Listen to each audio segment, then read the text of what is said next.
Hai semuanya, selamat malam buat yang mendengarkan di malam hari, dan selamat mendengarkan buat kalian dimanapun sekarang ini. Gimana kondisi mental kalian semua?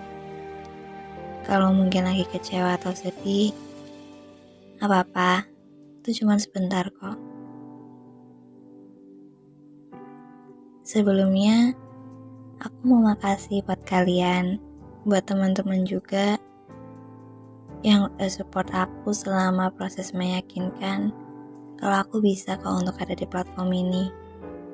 Dan aku mau makasih juga buat someone yang berhasil meyakinkan aku untuk mau mencoba hal yang sebelumnya aku pikir aku gak bisa. Makasih udah support aku di awal sampai aku bisa ada di tahap ini. Di voice kali ini aku mau ngajak kalian flashback sebentar. Masih soal perasaan romansa yang banyak banget dialami sama orang di sekitar aku. Mungkin kalian juga yang selalu jadi pertanyaan kenapa belum jadian.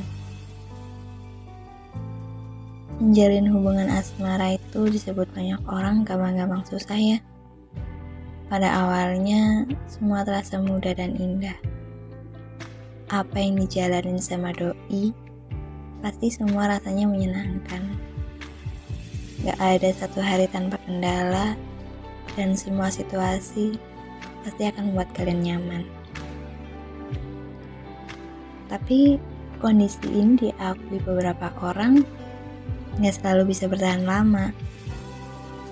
Ketika memasuki usia hubungan yang lebih lama, pasti ada rasa bosan yang mulai muncul, meskipun secara perlahan. Gak jarang juga banyak yang akhirnya memilih untuk menyerah dalam perjalanan asmara. Tapi lika-liku dalam dunia percintaan ini gak selalu muncul saat udah terjun dalam sebuah hubungan. Bahkan sebelum mendapat kepastian status, banyak juga kendala yang bisa terjadi. Salah satunya ketidakpastian status yang ngebuat kita terjebak dalam zona pertemanan atau friendzone. Ya, disebut teman rasanya lebih, tapi kalau lebih dari teman, gak ada status yang jelas diberikan untuk hubungan dalam seminggu, 2 minggu, kayaknya itu masih aman. Tapi kalau berbulan-bulan tanpa kejelasan, emang yakin tahan? Well, kali ini aku pengen cerita sama kalian tentang friendzone. Ya, kalian udah gak asing kan sama kalimat friendzone? Istilah yang menggambarkan situasi yang sering terjadi dalam pertemanan antara perempuan dan laki-laki, di mana salah satu pihak dalam sebuah pertemanan menginginkan status hubungan yang lebih. Pacaran mungkin? Yap, bukan tanpa alasan. Banyak orang, termasuk aku juga, friendzone itu tipe hubungan yang sulit. Dan yang sering menjadi alasan buat seseorang itu ada di posisi friendzone, menurut aku, dia yang takut penolakan karena mungkin mereka dari satu circle pertemanan yang sama, dimana kalau dia nyatain perasaan itu ditolak, dia bakal awkward. Atau adanya rasa khawatir karena pertemanannya bisa menjadi renggang setelah ada penolakan. Alasan lainnya, mungkin dia lagi cari zona nyaman. Atau mungkin gini deh, mereka cuma lagi nyari bahan gabut aja. Karena kalau seseorang itu udah nyaman, ya gak salah dong kalau orang itu butuh jawaban yang jelas dan gak sekedar kalau nyaman ya jalanin aja dulu. No, jawaban itu kalau dibiarin semakin lama, yang ada nimbulin kekecewaan. Ya gak kecewa gimana? Udah lama memendam kapan, nggak dapet jawaban, pasti yang ada rasa penasaran kan? Atau mungkin orang itu takut untuk berkomitmen. Ketika memutuskan untuk menjalin sebuah hubungan, pasti akan ada komitmen yang dilakukan antara kedua belah pihak. Mungkin salah satu alasan terjebak dalam friendzone itu dia belum siap untuk menjalin hubungan serius. Ya, karena mungkin mereka masih punya prioritas yang lain yang ingin dicapai. Tapi kalau emang udah mentok dan jadi pikiran sendiri, mungkin kalian bisa ungkapin ke orang itu dengan syarat 5 konsekuensinya ya. Karena kalau jawabannya itu nanti ya dipikir-pikir dulu, atau jangan dibahas dulu, atau jawaban yang bukan jawaban yang sesungguhnya kalian ingin dengar, percaya deh, itu 90% penolakan secara halus, ya kan? Tapi kalian juga bisa kok ngelakuin survei gitu ke beberapa teman, sahabat, atau satu circle-nya, kira-kira dia lagi dekat sama siapa, naksir sama siapa. Jadi itu bisa buat dasar kalian mempertimbangkan terhindar dari sebuah friendzone. Terus kalau emang situasinya dia suka balik, ya udah, sama-sama aja kalian saling berjuangkan. So, kita semua nggak ada yang tahu dan nggak ada yang salah dengan orang friendly.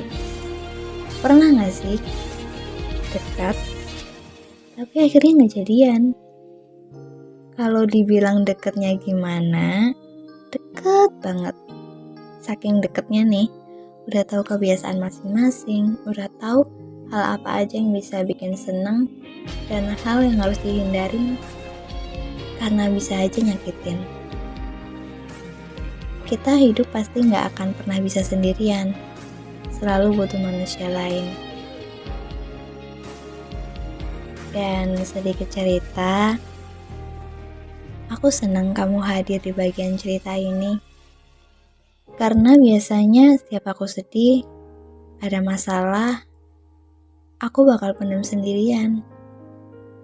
Kalaupun harus nangis, mungkin aku bakal nangis sendiri ke kamar, pura-pura pakai selimut, padahal yang aku lakuin ya menangis.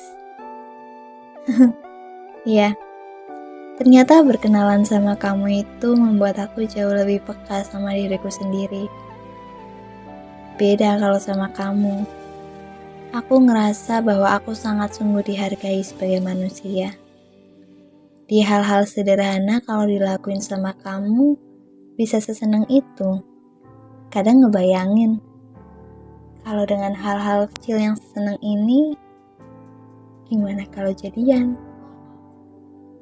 Tapi ya, ada banyak orang yang hanya bisa mencintai tanpa dicintai balik. Memang terdengar seburuk itu, nggak sepeduli effort dan sikap sekalipun. Ya, namanya hati nggak bisa dipaksa, nggak apa-apa. Siapa sih manusia di bumi ini yang mau dipaksa perihal hati? Hey, I know dia baik. Dia penuh kejutan. Dia pernah jadi semesta kamu. Tapi kalau dia aja nggak bisa nge-treat kamu dengan baik, so for what? Untuk apa? Jadi, kalau sekarang kalian lagi sama seseorang, nikmatin aja. Karena jarum jam gak pernah bergerak ke arah kiri. Deket tapi gak jadian, itu buat kita sadar kalau ada beberapa hal yang emang cukup saling kenal dan saling sapa aja. Dari kejadian kenal sama dia juga, aku gak pernah menyesal untuk berbuat baik. Aku gak pernah menyesal pernah kasih effort yang lebih. Gak apa-apa, so pada akhirnya semua orang pasti pergi. Bahwa baiknya kamu bukan cuma diperuntukkan untuk aku, tapi juga ke semua orang. Aku tahu rasa ini gak boleh terlalu lama diteruskan. Bahaya. Kamu pun juga tahu kalau di sini aku yang jatuh sendirian. Aku mengenal kamu, aku jadi terbiasa dengan hal yang semu dan tak pasti. Namun aku menikmatinya. Di sini, di cerita ini, aku tetap jatuh cinta sendirian. Yang ingin aku tanya itu, kenapa kamu selalu mencari orang baru, sedangkan di sini di belakang kamu selalu ada aku. Aku yang mengerti tentang hari berat dan cerita kamu. Aku di sini mencoba menyembuhkan luka yang ada, tapi kamunya yang belum mau untuk sembuh kan? Kamu tahu, kamu mengerti, tapi kamu tidak peduli. Karena memang sudah jalannya, tidak semua yang hilang harus dicari, ada kalanya memang harus diganti. Dan tidak semua yang pergi harus ditahan. Ada kalanya kita harus melepaskan dan berdamai dengan keadaan. Ya udah, mungkin itu aja yang bisa aku sampaikan malam ini. Gak terlalu melo kan? Makasih.